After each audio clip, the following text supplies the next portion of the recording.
नमस्कार, मैं हूं आपके साथ मयंक। देखिए, आज 20 मार्च है और जंग का 21वां दिन और बीती रात की पूरी अपडेट्स मैं आपको बताऊंगा। देखिए, 9 देश जल रहे हैं, एक नहीं, दो नहीं, पूरे 9 देश। सऊदी जल रहा है, कतर जल रहा है, Dubai, Bahrain, Jordan, Kuwait, Israel, Oman, ये सब जगह ऐसी हैं जहां पर ईरान ने पिछले 14 से 15 घंटों के अंदर हमले किए हैं और भयंकर तबाही मचाई है। इजराइल में तो मानो ये हाल है कि धुआं धुआं हो रखा है पूरा इजराइल। और देखिए, इसीलिए मैंने थंब दिया इसका कि 9 देश जल रहे हैं और कहा यह जा रहा है, लोग कह रहे हैं कि इस बार ईद का चांद जो है वो ईरान की जीत लेकर आया है।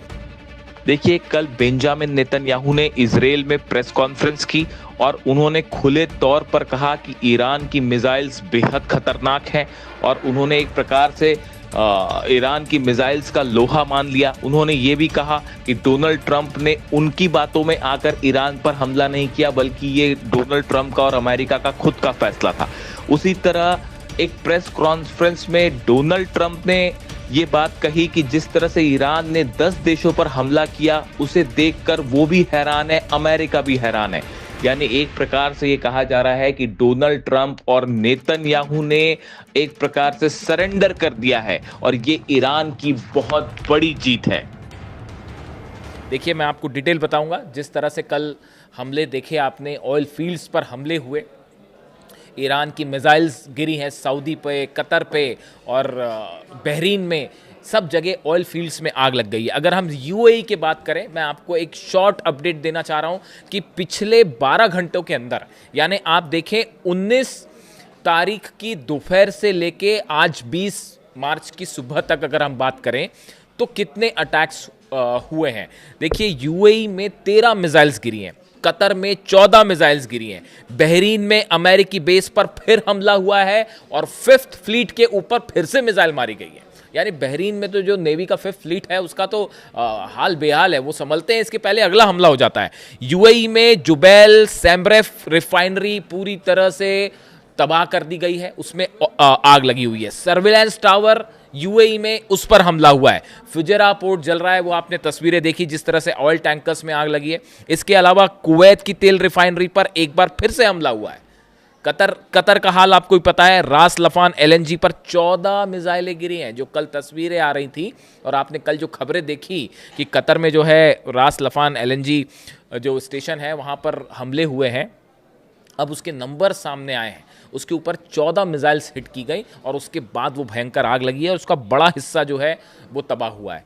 सऊदी की बात करें, सऊदी में देखिए, पहले हमने देखा जिस तरह से कि गैस और ऑयल फील्ड्स पर मिसाइल्स गिरी, उसकी तस्वीरें आई। उसके बाद फिर से अरामको जो ऑयल स्टेशन है, उसमें ऑयल रिफाइनरी है, उसके ऊपर फिर से ड्रोन अटैक हुए और बताया जा रहा है कि अरामको के एक हिस्से में फिर से आग लग गई है। यानी आप देखिए, सऊदी पे हमले हैं। रियाद की बात की जाए, रियाद में अमेरिका के बेस के ऊपर बड़े ड्रोन अटैक्स हुए हैं। यानी अमेरिका का जो बेस है रियाद पर, उस पर अटैक हुए हैं और ड्रोन्स गिरे हैं। यानी सिर्फ ऐसा नहीं है कि ड्रोन्स हमले हुए और वो तबाह कर दिए गए। जानकारी आई है अमेरिकन बेस पर शायद 136 ड्रोन गिरा है। अब आप देखें, इस तरह से अगर टोटल काउंट कर लें आप, तो ये देश हो गए 9 देश जिन पर एक साथ ईरान हमले कर रहा है। अब हम बात कर लेते हैं एक बार इजराइल की। बीती रात, यानी पिछले 12 घंटों के अंदर की हम बात करें, 19 तारीख की रात से आज 20 तारीख की सुबह तक तेल अवीव के ऊपर एक बार फिर 14 से 15 मिसाइल्स गिरी हैं, बताया जा रहा है। मतलब बीते चंद घंटों के अंदर रात के वक्त एक बार फिर बड़ा हमला हुआ। सिर्फ तेल अवीव में 14 से 15 मिसाइल गिरी हैं। नेवातिम बेस, कल हमने देखा था किस तरह से इजराइल में बेन गुरियन एयरपोर्ट पर हमला हुआ था और वहां पे कई जहाज जल गए थे। 3 की जलने की तस्वीरें सामने आई, बताया जा रहा है कई जहाज जल चुके हैं। उसके बाद बीती रात एक बार फिर ईरान की तरफ से मिसाइल दागी गई और नेवातिम बेस को टारगेट किया गया। नेवातिम वो बेस है जहां से टेक ऑफ करते हैं इजरायली F-35 जेट्स ईरान पर हमला करने के लिए। उस बेस के रनवे के ऊपर मिसाइल्स गिरी हैं, जो जानकारी सामने आ रही है। इसके अलावा सेंट्रल इजराइल की आप बात करिए, सेंट्रल इजराइल में ऐसा लग रहा है कि पूरा आसमान, देखिए आसमान की जब बात हो रही है तो 2 ही चीज़ों की चर्चा है इस समय। एक तो ईद के चांद की और दूसरा इजराइल के आसमान में ईरान की मिसाइल की, और कोई तीसरी चीज़ जो है उसकी चर्चा ही नहीं है खबरों में इस समय। और सेंट्रल इजराइल का आसमान बीती रात ऐसा लग रहा था जैसे जब हिंदुस्तान में दिवाली मनती है तो आसमान में जैसे पटाखे चलते हैं, उस तरह से पूरी रोशनी ही रोशनी। और वो क्लस्टर बम्स थे ईरान के, जो एक खुर्रम शहर निकलती है और साथ में जो है वो 80 क्लस्टर बम्स एक साथ निकाल के गिराती है। कहीं कहीं तो वो 100 से भी ज़्यादा क्लस्टर बम्स दिखते हैं और वो सब की सब रोशनी, पूरी गुच्छा दिखाई देता है रोशनियों का। अब क्या उसको आयरन डोम रोकेगा और क्या एरो रोकेगा और क्या डेविसलिंग रोकेगा? सब के सब फेल। ऐसा लगता है पूरा डिफेंस सिस्टम इजराइल का जो है वो तबाह हो चुका है। इसके अलावा बताया जा रहा है एक बड़े टावर पर, नेविगेशन टावर पर इजराइल में, उसके ऊपर बड़ा मिसाइल अटैक हुआ और ईरान ने खैबर मिसाइल से सीधा उस टावर को हिट किया है और उसको रोक नहीं पाया। और बड़ा नुकसान कम्युनिकेशन टावर बताया जा रहा है ये इजराइल में, जिसके ऊपर ये मिसाइल गिरी है। देखिए, ईरान के सुप्रीम लीडर ने कल ही ये बात कह दी थी कि जिस तरह से अली लारिजानी साहब को हिट किया गया, उनको निशाना बनाया गया, बासिज फोर्स के जो हेड थे उनको निशाना बनाया गया, जो हमले हो रहे हैं ईरान में उसका बदला लिया जाएगा और एक एक हमले का, एक एक शहादत का बदला लिया जाएगा। ईरान के सुप्रीम लीडर की तरफ से बात साफ कर दी गई कि किसी सूरत में ईरान जो है वो सीज फायर अब नहीं करेगा। और उसका नतीजा है, आप देखिए, पूरा इजराइल जल रहा है। सऊदी अरब से लेकर जितने अरब कंट्रीज़ हैं सबके ऊपर हमले हो रहे हैं और अभी वहाँ ये चर्चा ही चल रही है कि वार्निंग ही दी जा रही है, अभी ईरान पर हमला करने की हिम्मत कोई नहीं दिखा पा रहा है। अब ये हालात कब तक बने रहेंगे? लेकिन इसके अलावा आप देखिए, दो बड़े डेवलपमेंट हैं। जर्मनी ने एक बार फिर ये कह दिया है डोनाल्ड ट्रंप को कि ये हमारा युद्ध नहीं है, हम इसमें नहीं आएंगे। दूसरी तरफ अमेरिका की तरफ से ये खबरें हैं, सोर्सेस से बताया जा रहा है कि रशिया, ये जो अटैक्स हो रहे हैं, देखिए बड़े पिन पॉइंटेड अटैक्स हैं। आप देखिए, जितनी ऑयल इंडस्ट्री है मिडिल ईस्ट की और जो बड़ी रिफाइनरीज हैं खासकर अरेबियन कंट्रीज़ में, इन सब की सुरक्षा के लिए डिफेंस सिस्टम लगाए गए थे, पेट्रियट सिस्टम लगाए गए थे। इन देशों के पास अपने डिफेंस सिस्टम है, वो लगाए गए थे। कई जगह जो थार्ड है वो भी लगाए गए थे। लेकिन ये सब के सब डिफेंस सिस्टम पूरी तरह फेल है। आप देखिए, पहले जो हमले हुए, आप अगर देखें बंच में हमले हुए, सबसे पहले शाही ड्रोन निकाले गए। वो ईरान ने कहा है हमारे पास जो पुराने ड्रोन थे उनसे हमले हो रहे थे, तो इन्होंने बड़ी संख्या में करीब 5000 ड्रोन ऐसे रिलीज़ कर दिए जो बताया जाता है कि पुराने ड्रोन्स थे और जिनको इंगेज करने में ही अमेरिका और अरब देशों की आधे से ज़्यादा जो इंटरसेप्टर्स है वो ख़त्म हो गए। उसके बाद मिसाइल से हमले हुए। मिसाइल से हमले कहाँ होते हैं? अल उदैद बेस के नेविगेशन डोम को उड़ा दिया। बहरीन का जो टावर था बड़ा, जो कि अलर्ट देता था कि कहाँ से हमले हो रहे हैं, उसको उड़ा दिया। कहीं पे जो है वो सऊदी के रडार पर हमला हो गया। यानी आप देखिए, जितने अलर्ट करने वाले सिस्टम थे, वो चाहे जॉर्डन हो, चाहे इराक हो, चाहे कुवैत हो, बहरीन हो, सऊदी हो, यूएई हो, सब पर चुन चुन के हमले हुए। यानी डिफेंस सिस्टम को पूरी तरह से ब्लोन अप कर दिया। अब उसके बाद अब टारगेट हो रहा है, देखिए ये कहानी शुरू हुई जिस तरह से ईरान की पार्स गैस फील्ड पर हमला हुआ। डोनाल्ड ट्रंप अब ये कह रहे हैं, वो मैंने आपको कल वीडियो में बताया था कि भाई हमने हमला नहीं किया, ये तो इजराइल ने हमला कर दिया। जैसे कोई बच्चों का खेल चल रहा है अभी भी कुछ लोगों के लिए, ये सोच रहे हैं जैसे बच्चे बहाना नहीं बनाते, उस तरह का बहाना आया कि अरे नहीं नहीं नहीं हमने नहीं किया, ये तो इजराइल ने कर दिया है। और जिसने भी किया हो उसका नतीजा, उसका परिणाम ये भुगतना पड़ा। देखिए, पार्स सबसे बड़ी गैस फील्ड है ईरान की और उस पर जो हमला हुआ उसका बदला लिया ईरान ने। और नतीजा ये है कि 9 देशों के गैस फील्ड्स और ऑयल स्टेशंस आज जल रहे हैं।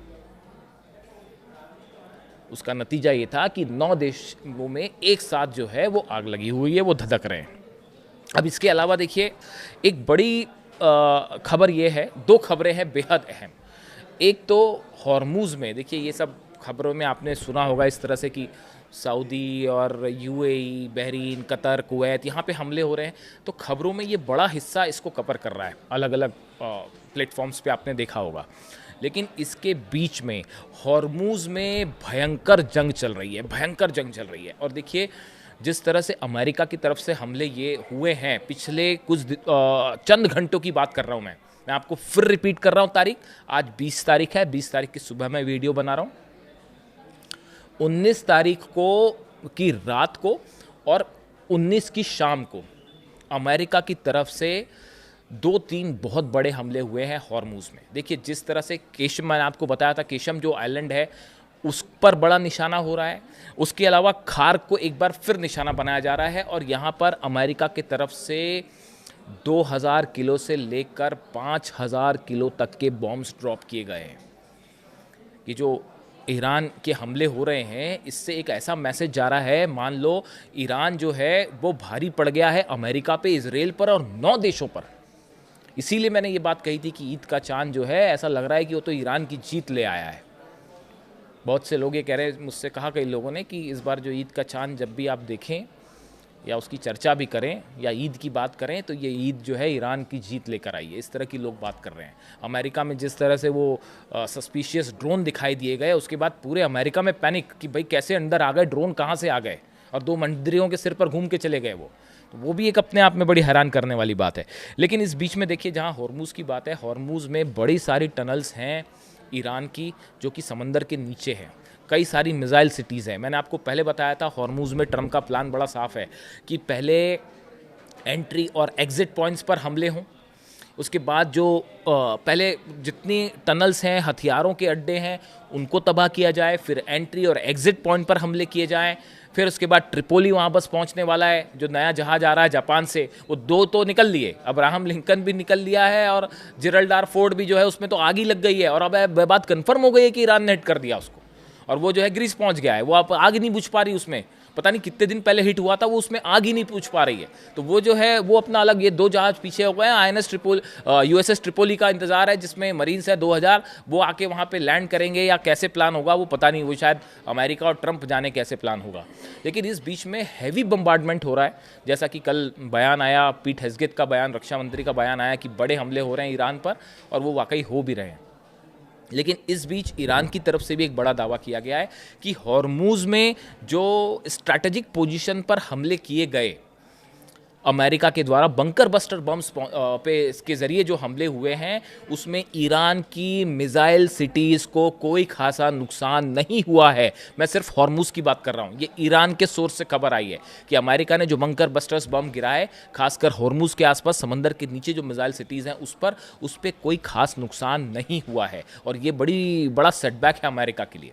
देखिए, अब B-2 बॉम्बर्स से और B-52 से बंकर बस्टर्स गिराने के अलावा और कोई चारा नहीं बचा। F-35 जेट से वो मिसाइल सिटीज़ तबाह हो नहीं सकती। अब आप कितने बंकर बस्टर्स बम गिराएंगे, और ईरान में कहाँ कहाँ मिसाइल सिटीज़ हैं, ये खोजना बेहद मुश्किल है, असंभव सा काम है। जब वो छोटे से गज़ा में जो सुरंगें बना रखी थी वो खोजना मुश्किल हो जा रहा था, तो इतने बड़े ईरान में मिसाइल सिटीज़ को खोज के उस पर हमले करना, और वो कितने फीट ज़मीन के नीचे है, बंकर बस्टर जा पाएंगे नहीं जा पाएंगे, बड़ा चैलेंज है।